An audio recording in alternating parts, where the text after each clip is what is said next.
E estamos também com o Thiago Concer, palestrante de vendas mais contratado do Brasil, líder do movimento Orgulho de Ser Vendedor, cofundador do Sales Club, que é uma imersão em gestão e vendas, autor do livro Vendas Não Ocorrem Por Acaso, que eu já vi que tem livro aí pra gente, né? Tem presente, né? O livro é o cartão, né? Deixa eu ver esse aqui de quem que é. Aproveita, esse aqui é do Bruno. Não, tá aí. Opa, muito obrigado. Viu? E aqui, só pode ser, ver se eu não chega errado. Vai que tá. Pra outra pessoa, aqui, muito ó. obrigada. Eu, como bom vendedor, não trouxe, mas já pedi pro Gui... Já vai me dar um link de desconto. porque já entra pedi pro Gui falar, acha uma livraria ali rapidinho. Quem entra pra compra lista vai dois livros. vendido, você compra. Muito obrigada, adorei. Gente, eu queria começar com uma pergunta. Como que vocês entraram nesse universo de vendas? Bom, eu fui muito novo morar fora, com 19 anos. Quando eu voltei pra cá, eu precisava trabalhar. E a única coisa que tinha era de apresentador de TV.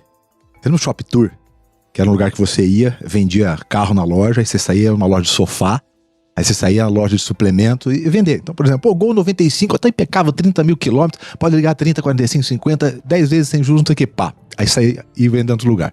Só que nesse lugar, eu ganhava por apresentação. E aí, deu 4 meses mais ou menos, quase não tinha.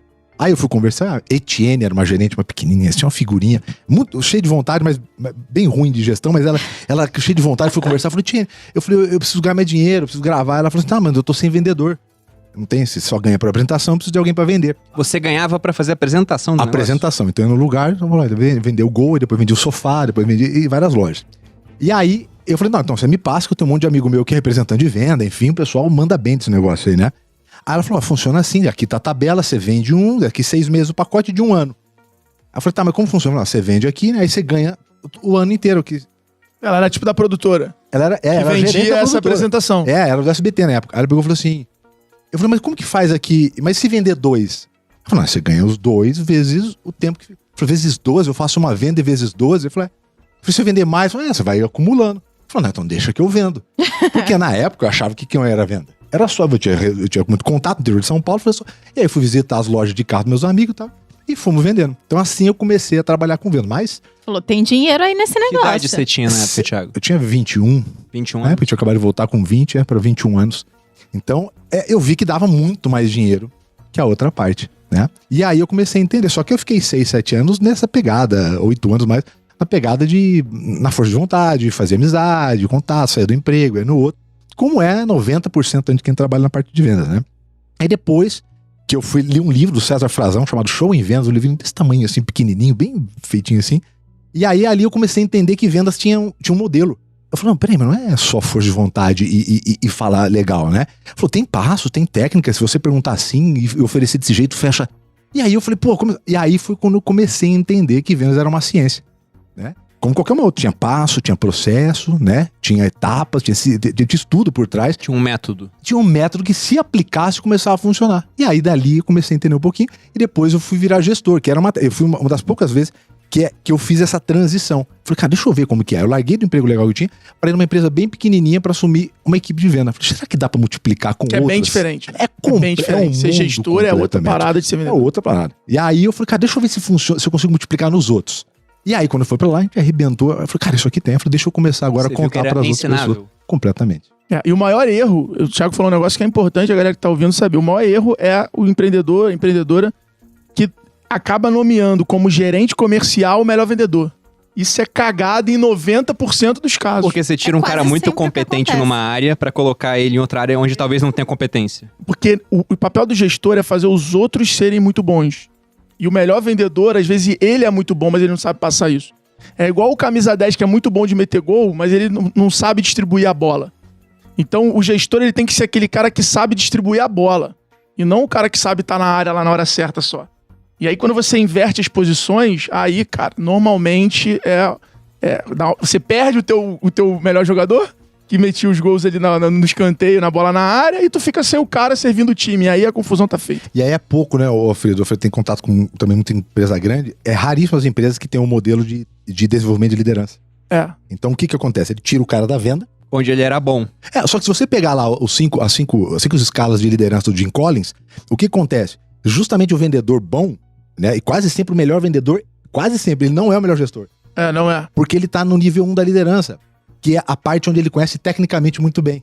Só que o que acontece? Ele foi treinado, contratado, remunerado, aplaudido, incentivado para entregar resultado individual. Aí da noite pro dia, ele precisa fazer com que outras pessoas façam dinheiro. É um outro... É outro mundo. É um outro planeta. São outras habilidades, outros conhecimentos. E pior, porque quando ele sobe e deixa os amigos na parte de venda. Não, eu vou ainda além. Eu acho que criar estratégia ainda exige uma outra visão. Nem sempre o cara bom de gestão ali, de otimizar o processo no dia a dia, é o cara certo para criar estratégia de venda. Que aí seria o diretor comercial. Então você vai meio que vendo que são skills completamente diferentes para você conseguir criar a tão famosa máquina de vendas, que é quando você começa a ter previsibilidade, criação de demanda, posicionamento. E aí é o que eu brinco, né? Que a Malu falou, que é fazer o cliente comprar é mais importante do que ficar tentando vender. Acho que esse é o desafio para mim de toda empresa 4.0. Criar uma estratégia que faça o cliente comprar e não ficar oferecendo o teu produto para todo mundo. Eu acho que antes das pessoas também irem embora, talvez, a venda não é pra mim, eu não faço venda. É legal dizer que todo mundo faz venda o tempo inteiro. Você tá se vendendo o tempo inteiro, independente se você tem um produto ou não. O produto é você, no mínimo, né? Então você tá vendendo as suas habilidades, se você fala bem, a pessoa tem que te comprar primeiro pra depois ela comprar o seu produto. Tem um ponto, várias coisas eram na minha cabeça aqui enquanto vocês estavam falando, né? Primeiro você tem que falar como você entrou na parte de vendas, né? Pra gente não atropelar o assunto. Mas quando vocês falaram isso de que muitas vezes a empresa pega e promove o seu melhor vendedor, isso é uma cagada, porque o melhor vendedor não vai ser o melhor treinador ou gestor da equipe de vendas, me veio um negócio antigo que é de um livro que ele começou como uma piada, mas muita gente levou a sério. Ele era um livro que era uma paródia de livro de administração, onde ele falava sobre o princípio da incompetência. Onde ele dizia o seguinte, né? Que todos nós temos um limite de capacidade de aprendizado. Então, eu hoje não vou conseguir me tornar o melhor jogador de futebol, por exemplo, se eu não jogo futebol. Já passou da fase, né? Então, pessoas podem aprender, mas há um limite para isso. Um outro ponto é que ele falava que, geralmente, quando vamos promover alguém, a gente pega alguém da própria empresa. Precisamos de alguém para liderar a equipe de vendas? Então, pega alguém que já é vendedor. Aí promove esse cara. Só que esse cara agora vai ter que aprender uma coisa que ele não tinha habilidade até então, que é a gestão de pessoas. Ele era muito bom na venda, a lidar com o cliente. E como essa dinâmica vai acontecendo na empresa...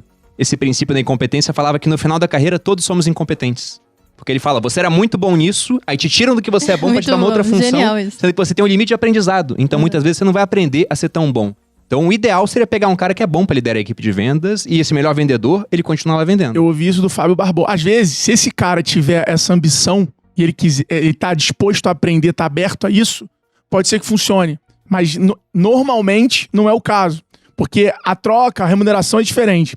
O Fábio Barbosa, ex-presidente do Banco Real, que foi comprado pelo Banco Santander, uma entrevista dele, mudou a minha concepção de entender. Ele falou, o empreendedor, ele muitas vezes tem que saber o momento de colocar um gestor na empresa dele. Porque às vezes nem ele é o cara certo para gerir a empresa daquele momento em diante. Então isso prova essa... Pode ser até um pouco de imprevisibilidade disso, de cara, você tem que estar disposto a ceder a tua posição do momento para construir um futuro. Tem que estar disposto a dar uma parte de um bolo que vai continuar crescendo, digamos assim. É isso. Porque, de fato, as pessoas não têm competência para fazer tudo. Eu sou um cara muito bom em tirar o negócio do zero e levar ele até um certo nível. Mas se eu não tivesse aqui, por exemplo, o Thiago, o Joel, o restante da equipe do Primo me ajudando... A gente seria muito menor do que a gente é hoje. Eu sou assim, eu tenho uma dificuldade muito grande em estruturação. Mas a iniciativa, eu brinco que são 4 pilares, né? Descoberta, aceleração, crescimento e escala. Qualquer projeto meu, empresa, eu penso nessas 4 fases. Eu sou muito bom na fase de descoberta, na fase de aceleração e aqui eu já sou muito estratégico. Eu já preciso do time, dos sócios para estruturar, para conseguir enxergar a partir dali e poder tomar algumas decisões estratégicas. Se não tiver aqui, eu já começo a sofrer bastante para conseguir fazer o negócio passar desse tamanho.